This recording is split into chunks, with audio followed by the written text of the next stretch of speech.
February 17th, 1988. That was the month, date, and year that I was born. I was born at 3:15 a.m. in Rochester, Michigan. I was born at Crittenton Hospital.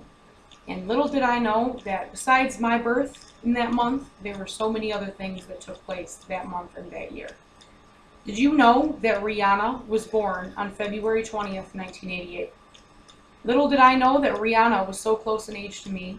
I thought that she was older. I had no idea that Rihanna, the famous pop singer from Barbados, was born only 3 days after me. Thought that was very cool to discover. Also, did you know that Mike Tyson married actress Robin Givens on February 7th, 1988, just a few days before I was born? NASA launched the DoD-2 on February 8th, 1988. Bobby Allison became the oldest driver to win the Daytona 500 on February 14th. At that time, he was 50 years old.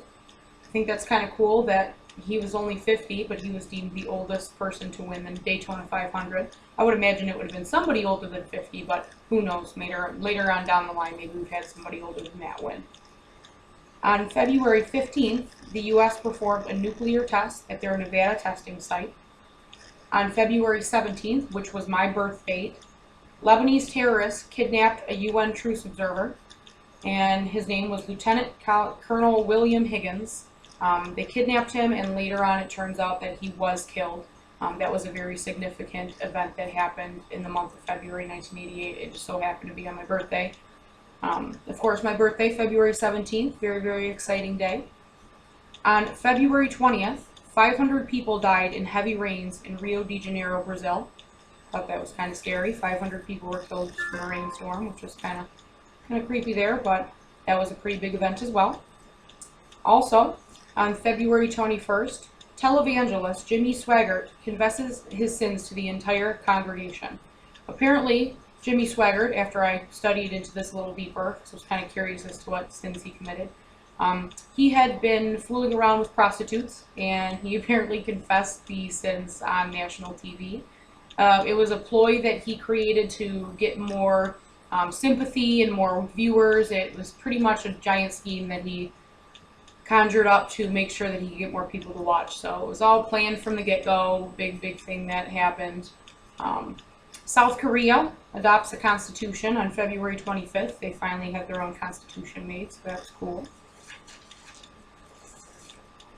And then, did you know that unleaded regular gas was 91 cents per gallon in 1988, the overall average, so in February?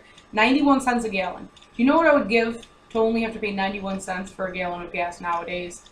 You have no idea, especially driving a truck and knowing that it costs almost $100 to fill up. I could have filled up for $25. It's disgusting. I want to travel back in time just to be able to get gas in 1988. On the Billboard charts, the Hot 100 in February consisted of a few songs I know and a few songs I don't know. I thought it was kind of cool. I'm sure my mother knows all these songs, but I know a few. The first one in February 1988 was Father Figure by George Michael. I don't know the song, but I know George Michael, so kind of rang a bell, not really, but I do know who he is. The second one was What Have I Done to Deserve This by the Pet Shop Boys. I've heard their name, but I couldn't tell you the song they sing, so I'm not familiar with them. The third one is She's Like the Wind by Patrick Swayze. I do know that song, surprisingly, so that was number 3. The fourth song was Never Gonna Give You Up by Rick Astley. I thought that was really funny because there's been a prank going around the internet for the last few years. It's called being Rickrolled. The song by Rick Astley, Never Gonna Give You Up, is kind of circulated as being one of the most corny songs of our generation. So people will open up an email or an unsuspecting link, just something that they would open normally, and about halfway through the video, the link, whatever it is, the media, Never Gonna Give You Up by Rick Astley will actually just start playing.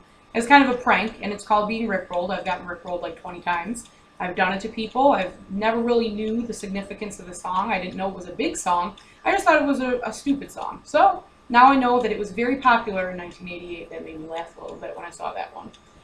The fifth one is Hungry Eyes from Dirty Dancing. I do know that song. I'm very familiar with Dirty Dancing, so I'm very, very familiar with the entire soundtrack. It was one of my personal favorites growing up as a child. The sixth song was Seasons Change by Expose. Now, I don't know that song. Apparently that one, it was number 6 in February, but it did reach the number 1 spot in March.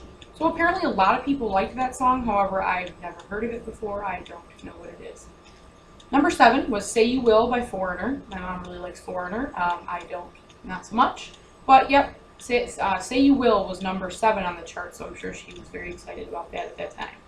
Number 8 is I Get Weak by Belinda Carlisle. I don't know who that is, sad to say. I have no idea who Belinda Carlisle is, but she was very popular when I was born. Number 9 was Don't Shed a Tear by Paul Carrick, once again. Someone I don't know who they are at all. And then number 10 was Can't Stay Away From You by Gloria Estefan. I'm familiar with Gloria Estefan because I did like her when I was younger. One of those things, my mom listened to her, so I kind of used to jam to some of her songs. I don't know that specific song, but I know who she is. And then the 3 most popular television shows in 1988 February were The Cosby Show was number 1. Number 2 was A Different World, and number 3 was Cheers. I am very familiar with The Cosby Show. I loved it. Seen reruns up until the last couple of years. Hilarious. Cheers, good show. My dad used to watch that all the time, so I'm familiar with Cheers as well. But A Different World, I don't know that show. I was not turned on to that show at all, so I have no idea what that show is. Now, in 1988 in February, our U.S. president was Ronald Reagan, and the vice president was George Bush.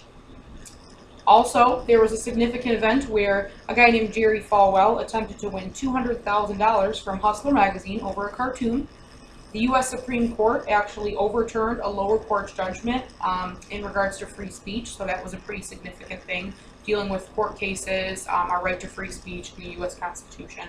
It was a pretty big thing, so he ended up not getting the $200,000. And then also, last but not least, Outback Steakhouse was created in February 1988 in Tampa, Florida by Robert D. Bob Basin. I really like Outback. It was just a random tidbit I discovered on the internet. I thought that was pretty cool that Outback emerged in 1988. So when I was born, Outback was being born as well.